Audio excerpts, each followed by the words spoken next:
Hi friends, welcome back. പുതിയ വ്ളോഗിലേക്ക് സസ്വാഗതം. പുതിയ ആരംഭം ഇന്ന് മുതൽ അങ്ങ് തുടങ്ങുകയാണ്. ഇത്രയും ദിവസം ജോലി പിന്നെ വെറുതെ ഇരിപ്പ് ആ പരിപാടികളൊക്കെ ആയിരുന്നുവെങ്കിൽ ഇന്ന് മുതൽ ജോലി, ഈ ഇൻറ്റേൺഷിപ്പ്, പിന്നെ വെറുതെ ഇരിപ്പ്, പഠിത്തം എല്ലാം കൂടി കുത്തിക്കുഴഞ്ഞ ഒരു വല്ലാത്ത മാസമായിരിക്കും. അപ്പോൾ തുടങ്ങുകയാണ് നമ്മുടെ ഇൻറ്റേൺഷിപ്പിൻ്റെ ആദ്യത്തെ ദിവസം. അപ്പോൾ ആദ്യത്തെ ദിവസത്തിനെ കുറിച്ച് രണ്ട് വാക്ക് പറയുകയാണെങ്കിൽ, നമ്മൾ വന്ന് കയറി ഈ ഡിപ്പാർട്ട്മെൻറ്റിലാണ് നമുക്ക് വരുന്നത്. നിങ്ങൾ കാണും ഈ ഒരു ചുമരാണോ ക്ലിനിക്ക്? അല്ല, ഇതങ്ങനെ പരന്ന് കിടക്കുന്നുണ്ടല്ലേ. ഇതിൻ്റെ അപ്പുറവശത്താണ് ക്ലിനിക്ക്. ഞാനിപ്പോൾ ഇങ്ങോട്ട് വന്നു എന്നേ ഉള്ളൂ. വന്ന് കയറി ഇതേ ഡ്രസ്സ് മാറി ഇറങ്ങി, ഇതേ നല്ല ക്രോക്സ് അല്ലല്ലോ, സ്ക്രബും നമ്മുടെ ക്രോക്സും ഇട്ട് ഇങ്ങോട്ട് ഇറങ്ങി. ഇത് എടുത്തത് അവിടെ നാട്ടിൽ 3, ഇത് നാട്ടിൽ നിന്ന് മേടിച്ചോണ്ടുന്നത്. നിങ്ങൾ മെഡിസിൻ പഠിക്കുന്ന സ്റ്റുഡൻസ് ആണെങ്കിൽ ഇവിടെയും കിട്ടില്ലായിക്കൊന്നുമില്ല. നാട്ടിലാണ് ഇച്ചിരി കൂടി നല്ല സാധനം ചെറിയ വിലയ്ക്ക് കിട്ടുക. ഇവിടെ നല്ല സാധനത്തിന് നല്ല വില കൊടുക്കണം. കാരണം എൻ്റെ കയ്യിലിരിക്കണ പോളണ്ടിൽ നിന്ന് മേടിച്ച സ്ക്രബിന് ഞാൻ 400 സ്ലോട്ടി കൊടുത്തു. അതൊക്കെ ഒരു കാലം. അതേ കാശിന് തന്നെ നാട്ടിൽ നിന്ന് ഞാൻ 4 എണ്ണം മേടിച്ചു ഇത്തവണ നാട്ടിൽ പോയപ്പോൾ. ഇത്രയും നേരമായിട്ട് ഒന്നും ആയിട്ടില്ല. നമ്മൾ വന്ന് കയറി ഡ്രസ്സ് മാറി വെയിറ്റിംഗ് ആണ്. ഇനിയും 10 മിനിറ്റും കൂടി ഉണ്ട് പുള്ളിക്കാരി പറഞ്ഞ സമയമാവാനായിട്ട്. എത്ര മണി വരെ ചെയ്യണം ഒന്നും അറിയാൻ പാടില്ല. പുള്ളിക്കാരി ഇന്ന് ഷാർപ്പ് 9 മണിക്ക് വരാൻ പറഞ്ഞു. നമ്മൾ 8:50 വന്നു. ഞാനുണ്ട്, പിന്നെ വേറെ 2 ആൾക്കാരുണ്ട്. എക്സൈറ്റഡ് ആണോ എന്ന് വെച്ചാൽ എക്സൈറ്റഡ് ആണ്. ചെറിയ വിഷമമുണ്ടോയെന്ന് വെച്ച് കഴിഞ്ഞാൽ വിഷമമുണ്ട്. കാരണം ജോലിക്ക് പോകാൻ പറ്റില്ല. അപ്പോൾ നമ്മുടെ ഫണ്ടിങ് കുറയും. അപ്പോൾ അങ്ങനെ കുറച്ച് ചുറ്റുപാടുകളുണ്ടല്ലോ. അപ്പോൾ അതൊക്കെയും കൂടി നമ്മൾ ഒന്ന് വലിച്ചു മുറുക്കി പിടിച്ചൊക്കെ നിർത്തും. അതിനു വേണ്ടിയാണ് കഴിഞ്ഞ മാസം കുറച്ച് കൂടുതൽ ദിവസം പോയത്. അപ്പോൾ വലിയ പ്രശ്നങ്ങൾ ഉണ്ടാവില്ല എന്ന് നമുക്ക് പ്രതീക്ഷിക്കാം. അപ്പോൾ ആദ്യത്തെ ദിവസത്തേക്ക് ഞാൻ എനിക്ക് തന്നെ എല്ലാ മംഗളങ്ങളും നേരുന്നു. നിങ്ങൾക്ക് പറയാൻ പറ്റില്ല, നിങ്ങൾ പറഞ്ഞു എന്നുള്ള രീതിയിലാണ് ഞാൻ പറഞ്ഞത്. അപ്പോൾ എന്തായാലും ഇനി നമുക്ക് ആദ്യത്തെ ദിവസത്തിലേക്ക് കിടക്കാം. ഇതങ്ങോട്ട് തുറന്ന് കയറി കഴിഞ്ഞാൽ എത്ര മണി വരെ ഉണ്ടാവും എന്ന് അറിയാൻ പാടില്ല. അപ്പോൾ എന്തായാലും കയറാം. പഠിക്കുമ്പോൾ യൂറോപ്യൻ യൂണിയനിൽ പഠിക്കുമ്പോൾ പരമാവധി EAEVE അക്രഡിറ്റേഷൻ ഉള്ള കോളേജ് കണ്ടുപിടിച്ച് പഠിച്ചോ. അതല്ലാത്ത പക്ഷം പഠിച്ചിറങ്ങിയിട്ട് തെക്ക് വടക്ക് നടക്കാൻ ഞാൻ കുറേ പ്രാവശ്യം പറഞ്ഞിട്ടുണ്ട്.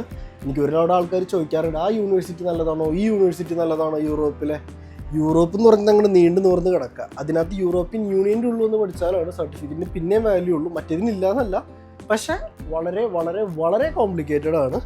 അപ്പോൾ തല വെച്ച് കൊടുക്കാതിരിക്കുക. നിങ്ങളൊരു ലബോറട്ടറി അനിമലാവാതിരിക്കുക. പരീക്ഷണ വസ്തു ആയി കഴിഞ്ഞ് കഴിഞ്ഞാൽ നിങ്ങളുടെ ജീവിതമേ പോകും, വേറെ ആരുടെയും പോകാൻ പോകുന്നില്ല.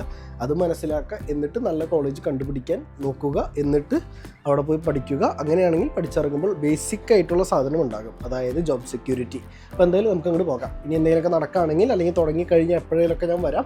ഇതായിരിക്കും നമ്മുടെ കോസ്റ്റ്യൂം. ഇടയ്ക്കിടയ്ക്ക് കളർ മാറാം. ഇന്ന് പച്ച. പരിപാടി തുടങ്ങി, കുഴപ്പമൊന്നുമില്ല. പുള്ളിക്കാരി എല്ലാ ഡിപ്പാർട്ട്മെൻറ്റുകളും കാണിച്ചു തന്നു. നമ്മൾ പുള്ളിക്കാരിയുടെ കൂടെ തലകുലുക്കി അങ്ങോട്ട് നടന്നു. ഇത് പക്ഷേ പേടിക്കണ്ട, ഞാൻ നാളത്തേക്ക് മറക്കും. ഇത് കുറേ ഉണ്ട്. ഇത് ആണ് നമ്മളിപ്പോൾ ഉള്ള ഡിപ്പാർട്ട്മെൻറ്റ്. ഇവിടെയാണ് നമുക്ക് തുടങ്ങുന്നത്. റേഡിയോളജി ഡിപ്പാർട്ട്മെൻറ്റ്, ഇവിടെ കാർഡിയോളജി ഡിപ്പാർട്ട്മെൻറ്റ്, അങ്ങനെ ഡിപ്പാർട്ട്മെൻറ്റുകളുടെ ഒരു ചാകരപ്പറമ്പാണ്. നമ്മുടെ ആദ്യത്തെ അപ്പോയിൻമെൻറ്റ് വരുന്നത് 15 മിനിറ്റ് കഴിഞ്ഞിട്ടാണ്. ഇത് ഇനി ഒരു 15 മിനിറ്റ് കൂടി കഴിയണം. 15 മിനിറ്റ് നമ്മളിവിടെ എവിടെയെങ്കിലും പോയിരുന്നോളം പറഞ്ഞു. അപ്പോൾ ഞാൻ പുറത്തിരിക്കുന്നു. അവിടെ പേഷ്യൻ്റ് വരുമ്പോൾ പുള്ളിക്കാരിയെ പറയും, ഇതിന് അതിൻ്റെ ഉള്ളൊരു പ്രത്യേക മണം. മണത്തിൽ ഞാനിങ്ങോട്ട് എങ്ങനെ ഒറിജിനൽ ഡോക്ടറെ ഇപ്പം ഞാൻ പരിപാടി ഇങ്ങോട്ട് നിർത്താലോ. അതുകൊണ്ട് ഞാൻ പുറത്തിറങ്ങിയിരുന്നു. അതേപോലെ തന്നെ ആദ്യത്തെ ചീത്ത ഞാൻ തന്നെ വാങ്ങിയിട്ടുണ്ട്. I was deserving and I was the chosen one. അതായത് ബാക്കിയുള്ളവർക്ക് കൂടി നമ്മൾ പറഞ്ഞു കൊടുക്കണമെങ്കിൽ ആരെങ്കിലും ഒരാൾ ചീത്ത ഏറ്റുവാങ്ങണമല്ലോ. ഞാനത് ഏറ്റുവാങ്ങിയിട്ടുണ്ട്. അതായത് നമ്മൾ സ്ക്രബ് ഇടുമ്പോൾ ഉള്ളിൽ വേറെ സാധനങ്ങളൊന്നും പാടില്ല. അതായത് ഈ കാണുന്ന ടീഷർട്ട് ഇടരുത്. ഞാൻ മറന്നുപോയി. ഇട്ട് കഴിഞ്ഞപ്പോഴാണ് ഞാൻ ആലോചിച്ചു ഇത് ഊരിയില്ലല്ലോ എന്ന്. അപ്പോൾ പുള്ളിക്കാരി ഇത് വ്യക്തമായിട്ട് പറഞ്ഞു. ചീത്ത പറഞ്ഞില്ല, കാഷ്വലായിട്ട് പറഞ്ഞു പോയി. ഞാൻ പറഞ്ഞു ഓക്കെ സോറി, നാളെ തുടങ്ങിയില്ല, പേടിക്കണ്ട, ഒന്നും പേടിക്കണ്ട. പിന്നെ പറഞ്ഞു ഹെയർ ക്യാപ്പ്, അത് ബാഗിലുണ്ട്, അത് എടുത്തുകൊണ്ടിരാൻ മറന്നുപോയി. അത് പോയി എടുത്തു. അപ്പോൾ ഇവിടെ ഇൻറ്റേൺഷിപ്പൊക്കെ ചെയ്യുന്നവർ ആ ഒരു കാര്യം മനസ്സിൽ വെച്ചേക്ക്. അല്ലെങ്കിൽ പ്രശ്നമൊന്നുമില്ല, ഇവർ സിമ്പിളായിട്ട് പറയും. ചീത്ത പറയൽ തിരിച്ചുവിടൽ പരിപാടിയൊന്നുമില്ല. അപ്പോൾ ഇന്നിപ്പോൾ നമുക്ക് സമയം പറഞ്ഞേക്കുന്നത് 9:30 തുടങ്ങട്ടെ. 9:30 തുടങ്ങും. അത് കഴിഞ്ഞ് ഇങ്ങനെ അപ്പോയിൻമെൻറ്റ്സ് വരുന്നതിനനുസരിച്ച് നിങ്ങളുടെ ഡിപ്പാർട്ട്മെൻറ്റ് കാര്യങ്ങളൊക്കെ മാറ്റുമെന്ന് പറഞ്ഞിട്ടുണ്ട്. പിന്നെ നമ്മളെ നോക്കാനായിട്ടൊരു ഡോക്ടറുണ്ട്. പുള്ളിക്കാരി ഇടയ്ക്കിടയ്ക്ക് വന്ന് നമ്മളെ നോക്കി പോകും. പിന്നെ നമ്മുടെ സംശയങ്ങൾ കാര്യങ്ങളൊക്കെ തീരുമ്പോൾ ചോദിക്കണം എന്നൊക്കെ പറഞ്ഞിട്ടൊക്കെ പോയേക്കണം. എന്താണെന്ന് കണ്ടറിയാം. അതാണ് ഇതുവരെയുള്ള കാര്യങ്ങൾ.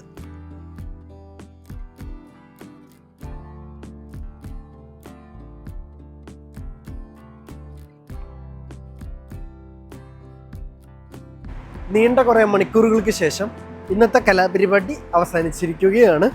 ആകപ്പാട് ഒറ്റ പ്രശ്നം എനിക്ക് പറയാനുള്ളൂ, നിന്ന് കാലിൻ്റെ പരുവം തണ്ടലിൻ്റെ പരുവം ഒന്നും ഇതായിട്ടുണ്ട്.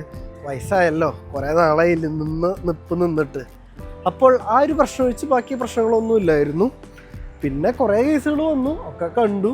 ആദ്യം അവർ പോലീസിൽ സംസാരിക്കും, കാരണം ഇത്തിരി പ്രായവരൊക്കെ പറഞ്ഞത്. അത് കഴിഞ്ഞ് അവർ പോയി കഴിയുമ്പോൾ നമുക്ക് എന്താ സംഭവം, എന്തൊക്കെയാണ് പ്രശ്നങ്ങൾ, ഇത് എന്തുകൊണ്ടാണ് ഇങ്ങനെ ഇരിക്കുന്നത്, അങ്ങനെ ചെറിയ രീതിയിൽ പറയും. ഇനി ചിലപ്പോൾ ഓരോ സ്ഥലത്ത് കൂടുമായിരിക്കും, കുറയുമായിരിക്കും, കണ്ടറിയാം. ആദ്യത്തെ ദിവസം എന്തായാലും ഇങ്ങനെ അങ്ങോട്ട് അവസാനിച്ചു. പിന്നെന്താ, പിന്നെ ഒന്നുമില്ല. ഇനിയിപ്പോൾ നമുക്ക് നേരെ കടയിൽ പോയി സ്റ്റോക്ക് ചെയ്യണം സാധനങ്ങൾ. ഒന്നുമില്ല, എനിക്കറിയില്ല. നമ്മൾ മേടിക്കുന്ന സാധനങ്ങളൊക്കെ കള്ളം കൊണ്ടുപോകുന്നു തോന്നുന്നു. വേഗം തീരണേ.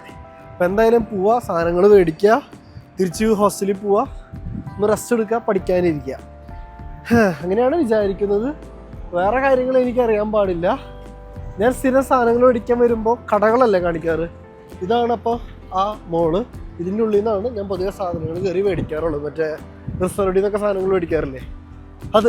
പത്രമൊക്കെ തന്നെ എന്തായാലും പൊട്ടനി ബിദ്രോങ്കയിലെത്തി, സാധനങ്ങൾ മേടിക്കൽ തുടങ്ങി, ഒരു ദിശയിലേക്ക് എത്തിയിട്ടുണ്ട്. അപ്പോൾ ഞാൻ വിചാരിച്ചു നിങ്ങളെ കാണിച്ചിട്ടുണ്ട് എന്താ എടുത്തേക്കണേന്ന്. 2 ഓറഞ്ച് എടുത്തിട്ടുണ്ട്, 4 സ്ലോട്ടി കിലോ ബ്രെഡ് എടുത്തിട്ടുണ്ട്, തക്കാളി എടുത്തിട്ടുണ്ട്, കുറച്ച് ക്യാരറ്റ് എടുത്തിട്ടുണ്ട്, സ്വീറ്റ് ആൻഡ് ചില്ലി സോസ് എടുത്തിട്ടുണ്ട്. പിന്നെ നമ്മുടെ മെയിൻ ഐറ്റം, ഈ ആഴ്ച നമുക്ക് സർവൈവ് ചെയ്യാനായിട്ട് നമ്മൾ തവണ ഈ ആഴ്ച ഫുൾ ചിക്കൻ ഗ്രില്ലടിക്കാമെന്ന് വെച്ചു. ചിക്കൻ ഓരോന്നൊരു 1.5 കിലോ വെച്ച് 6 കിലോ ചിക്കൻ. 6 സംതിങ് വരും. അപ്പോൾ ചിക്കൻ അത്ര എടുത്തിട്ടുണ്ട്. ഇത്രയും സാധനങ്ങൾ എടുത്തു. ഇനിയും കുറച്ച് സാധനങ്ങൾ അവിടെ ഇവിടെ കോഴി തുറന്ന് എടുക്കണം. എന്തെടുക്കണമെന്ന് തീരുമാനമായിട്ടില്ല. കോഴിമുട്ട എടുക്കുന്നില്ല, കാരണം കഴിഞ്ഞ ആഴ്ച നമ്മൾ ആവശ്യത്തിലും കൂടുതലെടുത്തു. ഇത്രയും സാധനങ്ങൾ എന്തായാലും താൽക്കാലികമായി എടുത്തിട്ടുണ്ട്. ഇനി എന്ത് വേണമെന്ന് എനിക്കറിയാൻ പാടില്ല. ഈ ആഴ്ച കോഴിക്ക് ഓഫറുണ്ട്, പിന്നെ അതേപോലെ തന്നെ വേറെ എന്തിനൊക്കെ ഓഫറുണ്ട്. അതിനകത്ത് ആവശ്യമുള്ളത് നമ്മൾ എടുക്കുന്നു, ആവശ്യമില്ലാത്തത് എടുക്കുന്നില്ല. പക്ഷെ എല്ലാ ആഴ്ച ബിയറിന് ഓഫറുണ്ട്. ബിയറിന് ഓഫർ വിട്ടിട്ടൊരു കളിയില്ല. അതേപോലെ പോർക്കിന് ഓഫറുണ്ട് കേട്ടോ, 7.99 ലൊപ്പാത്ക പീസ്.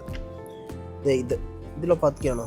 അല്ല, അതെ, ആ ടൈപ്പിന് നല്ല നെയ്യുള്ള ടൈപ്പ് പോർക്കിന്. ഞാൻ ഇത്രയും ചിക്കൻ എടുത്തുകൊണ്ട് പോർക്ക് ഈ ആഴ്ച അങ്ങ് സ്കിപ്പ് ചെയ്തു. ഈ ആഴ്ച പോർക്കിൻ്റെ പരിപാടി ഇല്ല. ഈ ആഴ്ച ചിക്കൻ ഗ്രില്ല്, ചിക്കൻ കറി, ചിക്കൻ പരിപാടികളായിരിക്കും. പിന്നെ വേറെ ഐറ്റംസ് ഞാൻ എടുക്കാമെന്ന് വിചാരിച്ചതില്ല. നമ്മുടെ ടോർട്ടില്ല ചേട്ടൻ. ഇതെന്തിനും ഇങ്ങനത്തെ സാധനം എടുക്കണമെന്ന് വെച്ചാൽ എനിക്ക് സമയം ഇനി എന്തോരം കിട്ടുമെന്ന് അറിയാൻ പാടില്ല. അപ്പം സമയം എങ്ങനെയാവുമെന്ന് അറിയാൻ പാടില്ലാത്തടത്ത് ഫുഡിൻ്റെ കാര്യം നമ്മൾ പരമാവധി പ്രീ പ്ലാൻ ചെയ്യണം. പ്രീ പ്ലാൻ ചെയ്യുമ്പോൾ എന്തായാലും കുളമാവുമ്പോൾ നമ്മൾ എന്ത് ചെയ്യണം, ഇങ്ങനത്തെ എളുപ്പവഴികൾ ഉണ്ടാക്കി വെച്ചാലും കേടാവാത്ത സാധനങ്ങൾ മുതലായവ ഉണ്ടാക്കണം. അപ്പോൾ നിങ്ങൾ വിചാരിക്കും എന്ത് കുക്കി മേടിച്ചൊന്നും എനിക്ക് അറിഞ്ഞില്ലേന്ന്. കുക്കി കഴിക്കും, പക്ഷേ എനിക്ക് അത്രയും ഇഷ്ടമല്ല. ഈ ഒരു സെക്ഷൻ ഫുൾ കുക്കിയാണ്, പക്ഷെ എനിക്കിഷ്ടമല്ല. ഇഷ്ടമാണ്, പക്ഷെ ഇഷ്ടമല്ല. അത് വേറെ നിവൃത്തിയില്ലാത്ത സാഹചര്യങ്ങളിൽ മാത്രമായിരിക്കും കുക്കിയുടെ പരിപാടി. ഇത് നൈസ് സാധനം, നിങ്ങളൊരു ട്രൈ ചെയ്ത് നോക്കിയോ. സെസമോയിഡ് സീഡിൻ്റെ ഒരു തരം സാധനമാണ്. പിന്നെ നാട്ടിലേക്ക് വരുമ്പോൾ ഇവിടെ വരുമ്പോൾ തേങ്ങ എടുത്താൽ മതി, ഇഷ്ടം പോലെ ഓഫറാണ്. എപ്പോഴും ഉണ്ടാവില്ല, ഉള്ളപ്പോൾ മേടിക്കുക. അത് ഒരു വർഷം മുന്നേ മേടിച്ച് വയ്ക്കാനല്ല, ഓഫർ കാണുമ്പോൾ മേടിക്കുക. നാട്ടിലേക്ക് വരുന്ന കാര്യങ്ങൾ ഉറപ്പായി നിൽക്കുന്ന സമയത്ത്. പിന്നെ ബിദ്രോങ്കയിൽ തന്നെ ഏഷ്യൻ സാധനങ്ങൾ കിട്ടുന്ന സെക്ഷനുണ്ട്. അവിടെ മെയിൻലി ഏഷ്യൻ ഐറ്റംസ് ആയിരിക്കും ഏറ്റവും കൂടുതൽ. ഞാൻ കാണിച്ചു തരാം. ഈ സെക്ഷൻ ഇവിടെ കാണുന്നത് കൂടുതലും ഏഷ്യൻ ഐറ്റംസാണ്. എന്താ റെഡ് കറിയോ എന്തോ ഒരു സാധനം, വേറെ എന്താ നാനുണ്ട്. പിന്നെ തേങ്ങ വെള്ളത്തിൻ്റെ ജ്യൂസാണിത്. അതെ, തേങ്ങ വെള്ളത്തിൻ്റെ ജ്യൂസ്. അങ്ങനെ കുറേ ഏഷ്യൻ ഐറ്റംസാണ് ഇവിടെ ഇരിക്കുന്നത്. കഴിഞ്ഞ ആഴ്ച ഇവിടെ പപ്പടമൊക്കെ ഉണ്ടായിരുന്നു.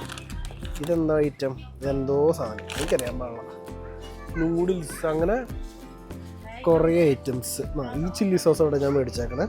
ഇതിനൊന്നും ഓഫറുണ്ട് 5.99.